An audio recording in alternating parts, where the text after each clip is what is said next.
So 2005 was the year that really started my financial journey. I had gotten a long-term assignment creating debt, credit, and budgeting articles for an online publication.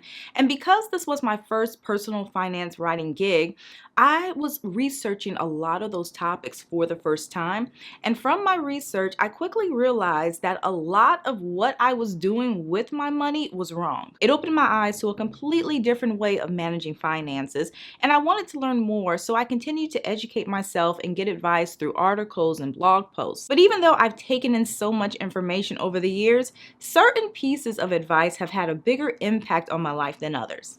Having money to buy something is not the same as being able to afford it. When I was younger, like a lot of people, I did not see these concepts as two separate things. If I wanted a pair of $60 shoes and I had $60 in my account, I wouldn't think twice about making the purchase. The same applied whether I was buying clothes or eating out. But as I became more financially literate, I also became more aware of my own actions, and I began to understand the distinction between having money to buy something and actually being able to afford it, because the two are not the same. And if you don't know the difference, to afford is an ability to do something or acquire something without negative consequences. Now, I don't have a past history of paying bills late or missing payments, so buying all of that stuff didn't prevent paying rent or other bills.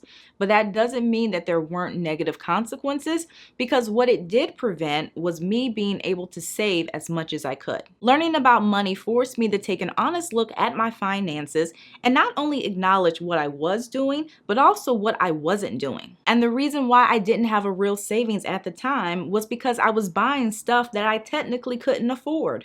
Also, the longer you're not taking action, the more money you're losing. Now, this is a quote that I read recently. However, it echoes a piece of advice that I heard years ago, warning about the dangers of financial procrastination. And if you're not familiar with financial procrastination, it's an awareness that you need to make certain financial moves, yet you postpone or constantly push these to the back burner. So you're basically taking a head in the sand approach when it comes to your money. And this can take many forms, such as putting off saving for retirement, not paying off debt, not disputing charges on your credit card, or even paying bills late. And obviously, everyone procrastinates at some point, because sometimes we just don't feel like doing something. But sometimes financial procrastination is the result of something else. So if you're constantly dragging your feet about financial matters, the reason might be a little deeper, such as being overwhelmed or just anxious about your finances in general. However, money problems rarely disappear on their own. So whether it's now or in the future, eventually you'll have to confront them.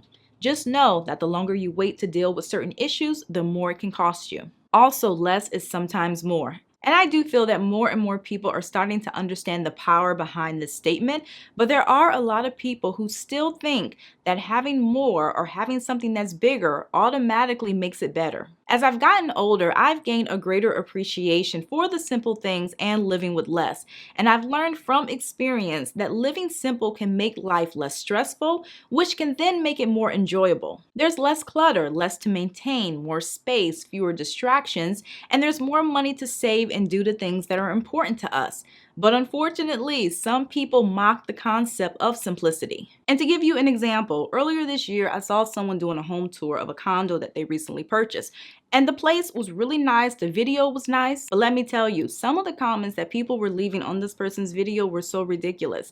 You had people saying things like, "Why are you showing off a condo? That's not a flex," or "That's too small, why didn't you buy a real house?" And in my mind, I'm thinking, it's okay to not want a house. It's okay to not want a lot of square footage. Like, when did that become a problem? You have some people who prefer low maintenance, others who don't want the added expense that comes with a bigger place, and some people buy small because they don't need that much space. And finally, spend less on things and more on experiences. Research published in the Journal of Positive Psychology reveals that people who spent money on experiences rather than on material goods were generally happier. This is because the excitement from buying something can die quickly as we get used to it, but the joy from experiences can provide stronger feelings of satisfaction. I 1000% co-sign this message, and let me tell you why. So my husband and I have been married for 20 years now, and early on, we used to always buy each other anniversary gifts. But around, I would say, maybe the 10-year mark, we made a shift. And instead of always buying gifts, we started planning anniversary experiences. And as I was planning this video, I started thinking about the anniversary gifts that I've received over the years.